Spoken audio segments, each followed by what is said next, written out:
Selamun Aleyküm ve Rahmetullahi ve Berekatuhu. Allah Azze ve Celle elimize bereket versin. İzləyicilərimizdən bəzi suallar var. İstəyirik ki, sualları bir-bir sizə təqdim edək və siz də Allahın izniyle suallara cavab verəsiniz. Aleykümselam ve rahmetullahi ve berekatuhu. Allah sizden razı olsun. Allah size de bereket versin. Buyurun bize kardeş.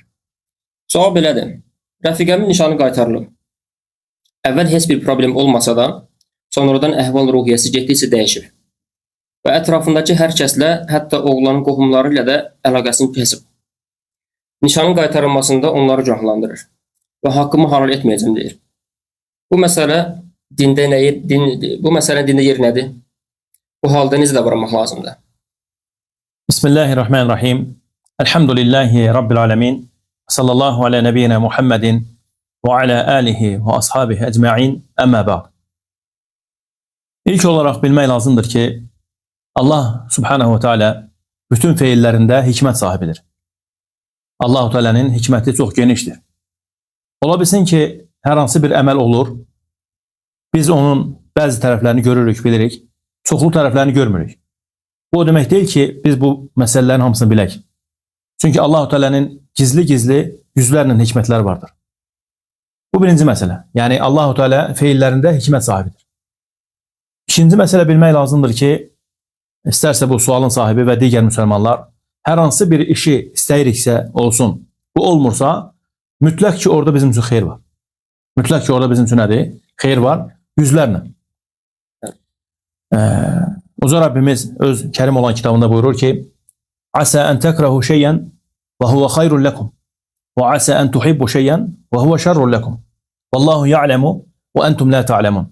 İstəyərdim ki, bu ayənin ətrafında biraz danışaq. Çünki olduqca mühüm ayətlərdəndir. Elə bu mövzumuzla bağlı bir ayədir. Baxın, Uca Rabbimiz buyurur ki, sizin ikrah etdiklərinizdə sizin üçün ola bilsin ki, xeyir var. Sizin xeyir işlərdə, xeyir gördüyünüz işlərdə nədir? Sizin üçün şərlər var. Yəni, sizin sevdiyiniz işlərdə sizin üçün şər ola bilər. Sevmədiyiniz işlərdə sizin üçün nədir? Xeyir ola bilər. Bu birinci məsələ. Ola bilsin ki, biz hansı bir məsələni istəyirik o alınsın, amma biz onun arxa tərəfini görmürük. Ərəblərdə belə bir misal var. Deyirlər ki, Əl-xeyru fīmə ixtarəhullah. Xeyr Allahın seçimindədir. Xeyr Allahın seçimindədir. Bir misal verəcəm. Misal üçün mən israrla nədir? Bir maşın almaq istəyirəm. İstəyirəm ki, o maşına alım, o maşını, yəni belə deyək, sürüm, xoşuma gələn bir maşındır. Bunun üzərində cəhd edirəm, çalışıram, nədir? Bu maşın alınsın. Bu da müxtəlif yollarla alınmır. Bu maşına mən nail ola bilmirəm. Siz deməyin, orada bizim üçün nə qədər xeyirlər var imiş. Allah-u Teala onu bilirdi ki, öz əzəli və əbədi elmi ilə Subhanahu Teala, o maşında mənim üçün xeyir yoxdur. Əslində burada mənim üçün xeyir var ki, Allah-u Teala onu mənə nəsib eləmir. Bəlkə o maşını mən alardım, Allah qorusun nədir? Üstündən bir müddət keçəndən sonra bir hadisə olardı, başıma bir şey gələrdi. Hansı yaxşıdır? Başıma bir müsibətin gəlməyi mi, yoxsa o maşının mənə nəsib olmamaq mı? Əlbəttə ki, nədir? Maşının nəsib olmaması. Ona görə biz hər hansı bir iş bizə müvəffəq olmursa, ona görə sıxılmaq lazımdır, üzülmək lazımdır. Çünki nəyə görə fikir verin? Allah Teala buyurur ki, sizin xeyir fikirləşdiklərinizdə, xeyir düşündüklərinizdə zərər var, zərər düşündüklərinizdə nədir? Xeyir var. Ayətin sonuna fikir verin, Mirzə qardaş. Vallahu ya'lemu və entum la ta'lemun. Allah bilir, siz isə bilmirsiniz. Siz isə nədir? Bilmirsiniz. Yəni Allah bilir Subhanahu Teala orada nə var. Başqa bir məsələ, özümü tuturam o müsəlmanlara, ümumi olaraq, istərsə sualın sahibi və digər müsəlmanlara, adətən bu hansı yerlərdə bizə lazım olur? Deyək ki, kimsə ailə qurur, onun evladı dünyasını dəyişir. Deyək ki, 1 yaşında, 6 aylığında, 5 aylığında və yaxud üzr istəyirəm anasının bətnində. Burada ata da, ana da nədir? Hüzün olurlar. Qəmgin olurlar. Bu şübhəsiz ki, bu olan bir şeydir. Yəni, bu ata-ana rəhmətidir. Allah-u Teala bütün müsəlmanları qorusun. Allah-u Teala gözəl gün güzaran nəsib etsin.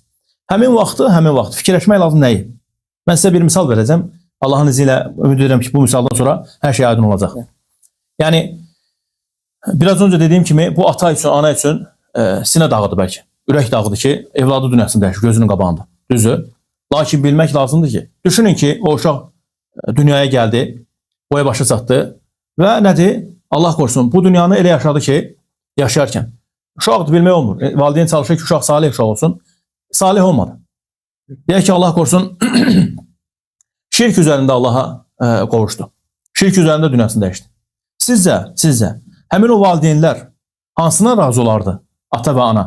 evladının sabahları qiyamət günü gözünün qabağında cəhənnəmə atılmasına mı? Allah qorusun. Yoxsa nədir? Bu dünyada o uşağın kiçiklə dünyasını dəyişib, kiçik olarkən nədir? Cənnətə getməsini mi? Əlbəttə ki, nədir? Cənnətə getməsini. Allah Teala bizləri qorusun. Siz də bilirsiniz ki, Uca Rabbimiz Quran-ı Kərimdə buyurur ki, iki yerdə İnnallaha la yaghfiru an yushraka bihi və yaghfiru ma dun zalika limen yasha. Allah ona şərik qoşanı Allah əsla bağışlamayacaq.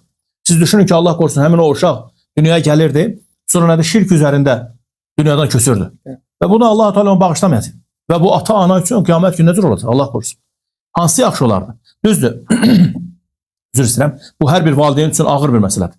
Yəni hər bir valideyn, hətta Peyğəmbərimizin sallallahu əleyhi və səlləmin evladları dünyasında yaşanda ona da ağır gəlir. Hətta Peyğəmbərimiz sallallahu əleyhi və səlləm evladını İbrahimi səhv eləmirəmsə qəbrə qoyarkən ağlayır. Gözləri yaşarır sallallahu əleyhi və səlləm. Bu peyğəmbərə ağır gəlsə, ondan sonra gələn insanlar üçün daha da ağırdır. Lakin bilmək lazımdır ki, burada xeyir var. Vallahi ki. Dönürük indi bu sualın sahibinə. Həmin o nişanın qaytarılması onun üçün, o insan üçün yüzlərlə orada xeyirlər var. O bilmir. Ola bilsin ki, o istəyirdi ki, belə deyək də, istədiyi adamla ailə qursun, onunla həyat yaşasın. Ona bilir ki, bəlkə o ailə qurandan sonra elə bir peşmançılıq olacaqdı ki, Allah qorusun. O deyəcək, kaş ki, mən bunu eləməzdim. Hətta biz bunu təcrübədən görmüşük. Dəfələrlə, neçə müsəlmanlar bunu danışırlar ki, nədir? Biz filan bir şey istəyirdik, filan ev almaq istəyirdik. Sonradan bir müddət keçib, bir il ki, dedik, əlhamdülillah ki, oranı almadım. Nə yaxşı oranı almadım. Və yaxud bir maşın almaq istəyirdik, nə yaxşı bu maşını almadım. İstənilən bir şey. Ona görə hər bir işdə xeyir var. Xeyir Allahın seçimindədir. Ona görə Allahın qədəri ilə, təqdiri ilə barışmaq lazım. Həm də ki, bu məsələ hansı məsələyə qayıdır? Bu qədər məsələsinə qayıdır. Allahın təqdiri, əlhamdülillah. Allah bizim üçün təqdir edib, orada bizim üçün yüzlərlə nədir? Xeyirlər var. Allahu Teala feillərində hikmət sahibidir. Nə eləyirsə mütləq orada nədir? Bizim üçün xeyirlər var. Bizim üçün orada nədir? Xeyirlər var. Ona görə o sualın sahibi buna görə üzülməsin, kədərlənməsin və Allaha həmd etsin. Ola bilsin ki, nədir? Allah-u Teala onun qarşısına daha başqa bir adam çıxardacaq. Bu deyəcək ki, əlhamdülillah ki, o insan alınmadı. Ola bilsin ki, gələcəkdə o görəcək onu. Bir məsələ var. Şərt deyil ki, biz onu görək. Hikmətin axırına kimi gedək biz sataq. Ola bilsin görəcək, ola bilsin görməyəcək. Amma mütləq ki, orada nə var? Xeyir var. Əgər bu alınmadsa, mütləq burada Allahın istəyi var. Allah daha doğrusunu bilir. Bəli. Barakallahu fikum. Digər suallara keçək. Bəzi ticarətlə məşğul olan müsəlmanlar, istər kişilər, xüsusilə